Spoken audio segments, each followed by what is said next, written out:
కడప జిల్లా గోపవరం మండలం ఎస్ రామాపురం గ్రామంలోని పెద్ద అర్జునవాడలో త్రాగునీటి కోసం 3 నెలలుగా స్థానికులు ఇబ్బందులు పడుతున్నారు.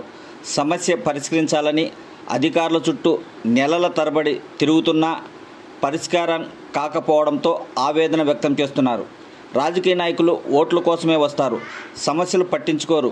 అధికారులు స్పందించి ఇప్పటికైనా త్రాగునీరు అందించేలా చర్యలు తీసుకోవాలని గ్రామస్తులు కోరుకుంటున్నారు.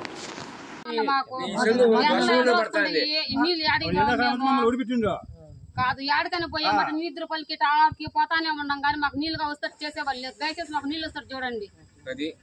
మాకు ఇంకేం వద్దు, మేము ఆస్తులు అడగలేం, భూమి అడగలేం, నీళ్లు అడుగుతాం తాగేదానికి. ఆ ఊరు ఈ ఊరు పోతాను, బ్రాహ్మణపల్లికి కూడా పోతాను సార్ మేము నీళ్ళకు.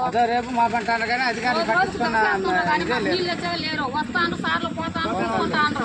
మన ఎవరో సార్ వచ్చి 3 రోజులు టైం పెట్టింది ఆ సారు, 3 రోజులు అయిపోయింది నీళ్ళు రావడం లేదు. ఓట్లకైతే మాత్రం ముందుంటారు, వీటికి ముందుంటే కదా జనాలు దచ్చారని చెప్పి నీళ్ళు ఇస్తే కదా ఓట్లు చెప్పి మీకు ఏమన్నంటే ఆడవాళ్ళు మాట్లాడుకోకుండా మేత 4 రోజులు వారం అయింది. వేసిన వాళ్ళు ఎవరన్నా ఏమన్నా